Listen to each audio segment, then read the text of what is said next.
Hi again, this is Peter, a parishioner of Mary Queen of the Apostles Parish in Salem, Massachusetts. This is the third video in our series on the real presence of Jesus in the Eucharist.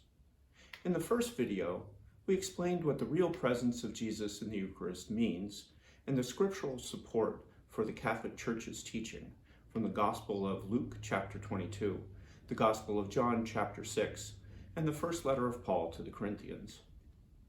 In the second video, we saw how because of this real presence, we have a real connection to heavenly worship with all the angels and saints, and real participation in the wedding feast of the Lamb and his bride, the Church, both of which are described in the book of Revelation, chapters 4 and 5, and 21 and 22.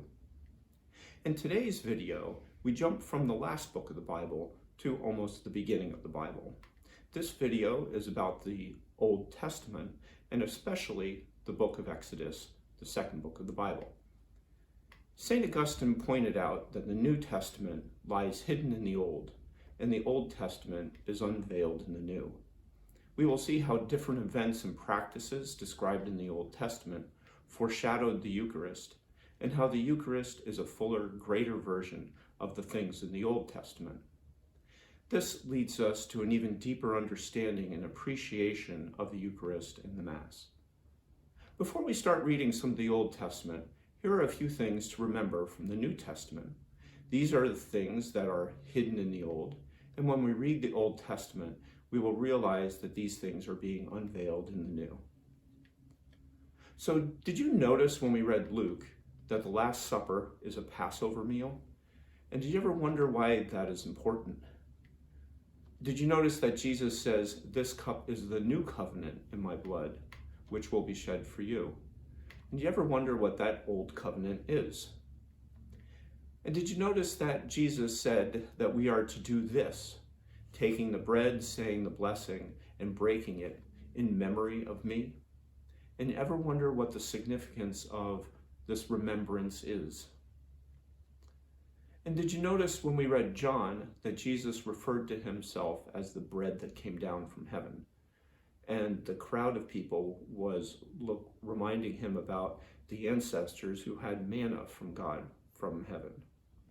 And you ever wonder what the connection is between Jesus as bread and manna that the crowd referred to?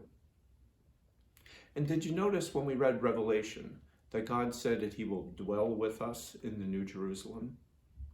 So remember these things as we read and reflect upon in light of the new Eucharist. These four things.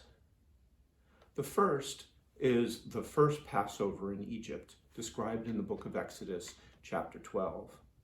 The second thing is the manna that came down from heaven as the Jews lived in the desert between Egypt and Jerusalem, which is described in Exodus, chapter 16. The third thing is a thing called the bread of the presence, or the showbread, which is with the Ark of the Covenant. It's described in Exodus chapter 25. And another thing that we'll hear about is some description of the temple sacrifices occurring in Jerusalem, for which there's little information in the Bible, but for which there is a lot of information available in Jewish tradition in what are called the Talmudic texts.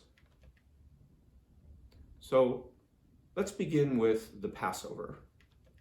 Most Americans my generation and older were familiar with an epic movie called The Ten Commandments. It had grand depictions of the plagues in Egypt, and there was this great scene of Moses saying to the Pharaoh, "Let my people go." And some background about Moses. At this time of Moses, the Israelites were slaves in Egypt. Moses was called by God to go to the Pharaoh and demand that they be set free. And there were multiple plagues sent to Egypt as the Pharaoh continued to resist. The last plague caused the firstborn in every household to die, except if that household had the blood of a lamb on it in the manner described in Exodus chapter 12. So, what was that story from Exodus? The Lord said to Moses and Aaron in the land of Egypt, Tell the whole community of Israel, on the 10th of this month, every family must procure for itself a lamb, one apiece for each household. Your lamb must be a year-old male and without blemish. You will keep it until the 14th day of this month, and then, with the whole community of Israel assembled, it will be slaughtered during the evening twilight. They will take some of its blood and apply it to the 2 doorposts and the lintel of the houses in which they eat it. They will consume its meat that night, eating it roasted with unleavened bread and bitter herbs.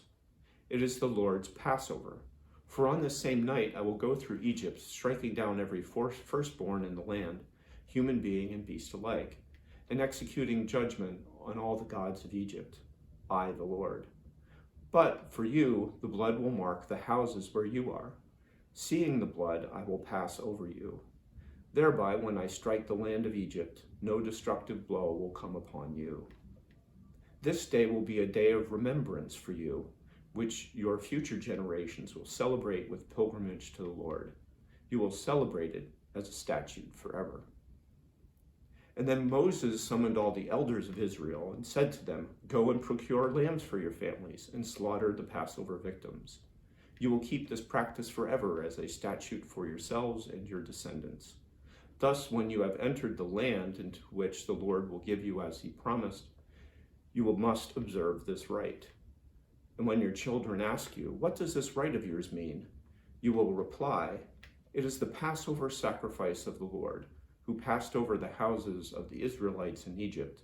When he struck down the Egyptians, he delivered our houses. Then the people knelt and bowed down, and the Israelites went and did exactly as the Lord had commanded Moses and Aaron. A few fascinating points about this first Passover. First, the lamb is without blemish. Second, the lamb is sacrificed and its blood is spilled out. Third, it will be a day of remembrance for the Jews when God delivered the Jews from the slavery of Egypt, and they are to repeat this rite forever. And fourth, you gotta eat the lamb. So in the light of the original Passover meal, let's look at the Last Supper. At the Last Supper, Jesus transforms a Passover meal into the first Eucharistic meal, a new Passover where he is the new Passover lamb without blemish, and bread and wine are transformed into his body and blood. We eat the lamb by eating what appears to be the blessed bread and wine. This new meal becomes a rite of remembrance for all people, to remember when God delivered us from the slavery of sin, and we are to repeat this rite forever. Important point here about the real presence of Jesus in the Eucharist. Since the Jews actually ate the lamb of the old Passover, we do not symbolically eat a lamb in the new Passover, since the new lamb must be greater than the old lamb. Therefore, we have to eat the real lamb. Another important point is, how is this sacrifice different from sacrifices offered to pagan gods, false gods, or idols? In other sacrifices, people take from what they have, give it up, with the hope that it might be pleasing to their God. In the old and the new Passover, however, God has given what is offered and sacrificed, whether it is a lamb or his son Jesus. And the point of the sacrifice is not for the hope that God be pleased by it, but instead the sacrifice is for the people's benefit. In the old Passover, the meat is eaten and the blood on the door directs death away from the household. Similarly, in the new Passover, the body and blood of Jesus direct eternal spiritual death away from us. You might say here, hey, wait a second, Peter, Jesus wasn't slain and his blood was not spilled out at the Last Supper. It wasn't until the next day, Good Friday, not at the meal, that he actually died. And that's true, and I'll get to how that works in the new Passover in a bit. And there's also another subtle difference to be explained, and I'll address that also later. Note that each family brings its own lamb without blemish to be sacrificed. Now, how does that work in the new Passover? So I'll talk about that after we first talk about the manna from heaven. So if you remember the story, after the Jews left Egypt, they started towards a land that God had promised to them. It ended up being a 40-year trip in the desert and not just a 3-hour tour. During this period, there were many times when they became frustrated, angry, and had a range of other emotions and issues. Near the beginning of this journey, in fact, it was the 15th day on the 2nd month after their departure from the land of Egypt. In other words, just about a month. And they were here in the wilderness, and the whole Israelite community started grumbling against Moses and Aaron. The Israelites said to them, "If only we had died at the Lord's hand in the land of Egypt, as we sat by our kettles of meat and ate our fill of bread. But you have led us into this wilderness to make this whole assembly die of famine." So God spoke to Moses about this grumbling, and then to the people, and in the following way from Exodus chapter 16. The Lord said to Moses, "I have heard the grumbling of the Israelites. Tell them, in the evening twilight you will eat meat. In the morning you will have your fill of bread, and then you will know that I, the Lord, am your God." And in the evening quail came up and covered the camp.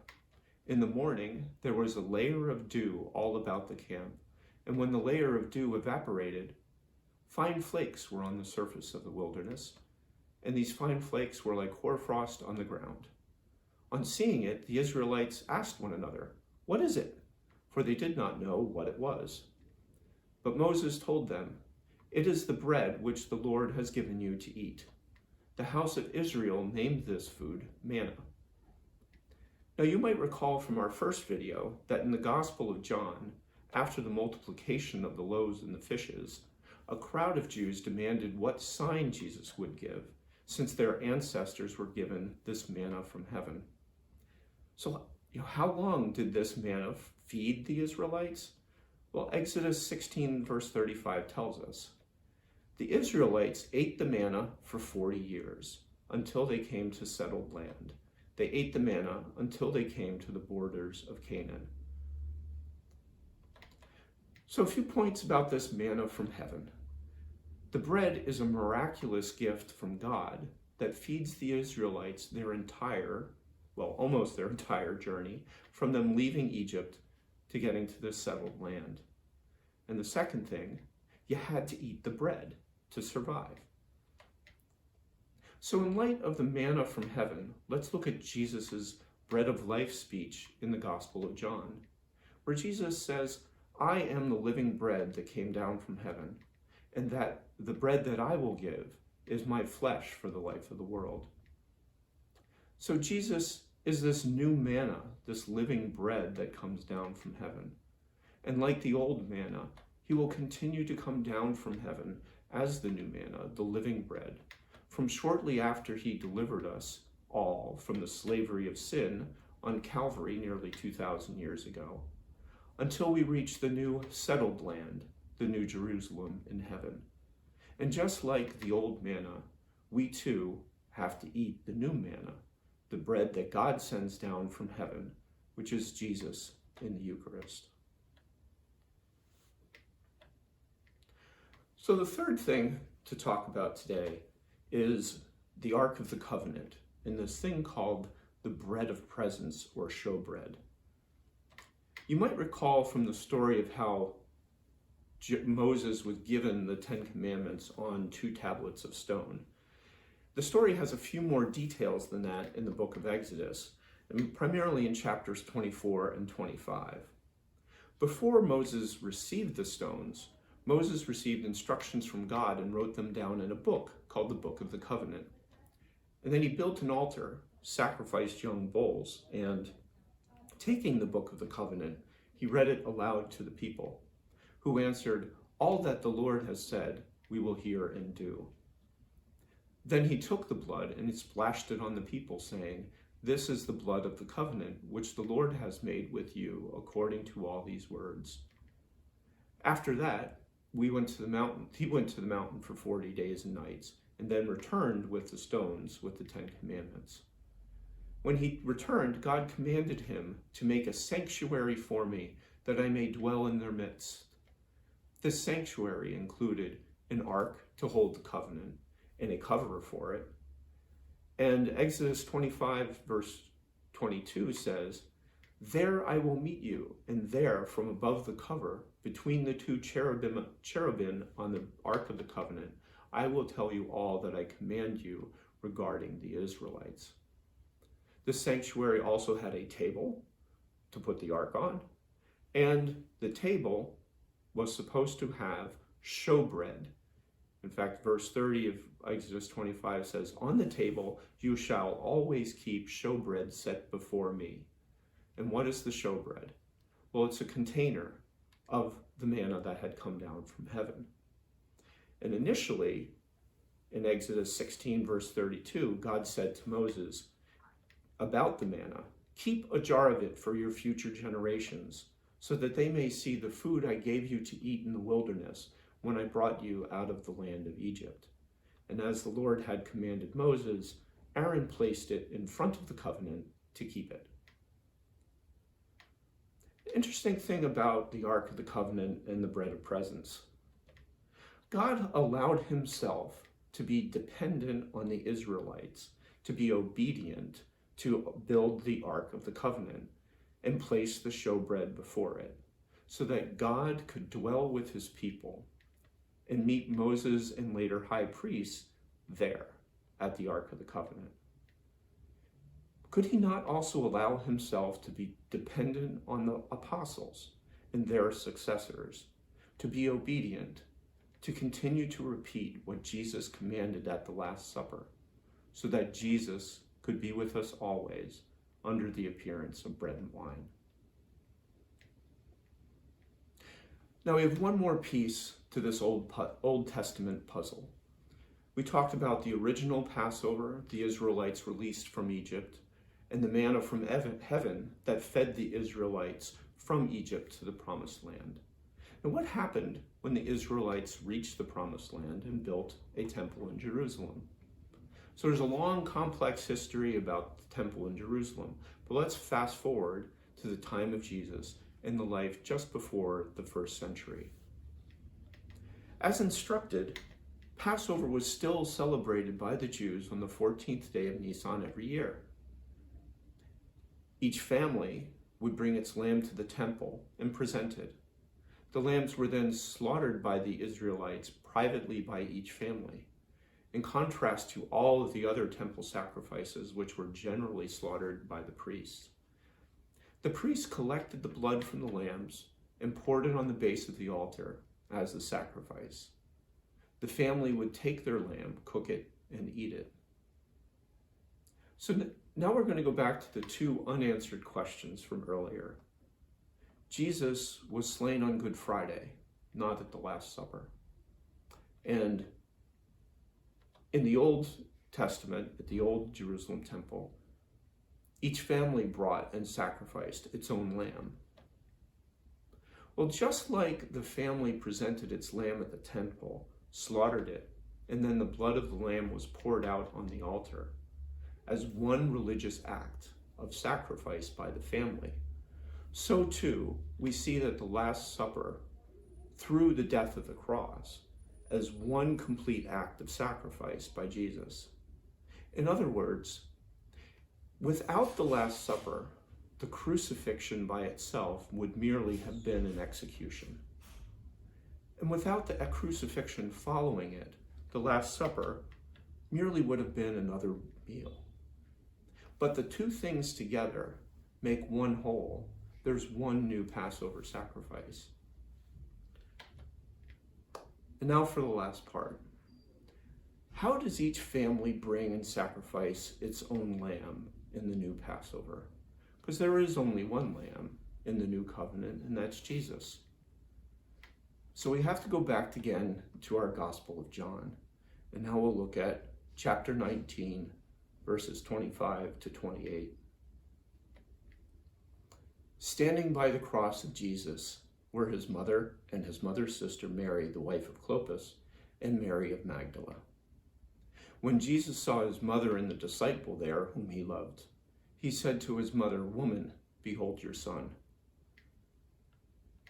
Then he said to the disciple, "Behold your mother." And from that hour, the disciple took her into his home. After this, Jesus was aware that everything was now finished. So the Catholic Church has always taught that Mary is the spiritual mother of all of us through Jesus' words on the cross, "Woman, behold your son." Everything was now finished for the one final sacrifice by the human family. All the Jews, by the virtue of its authorities handing Jesus over to the Romans to be crucified, and all the Gentiles, represented by the authority of the Romans.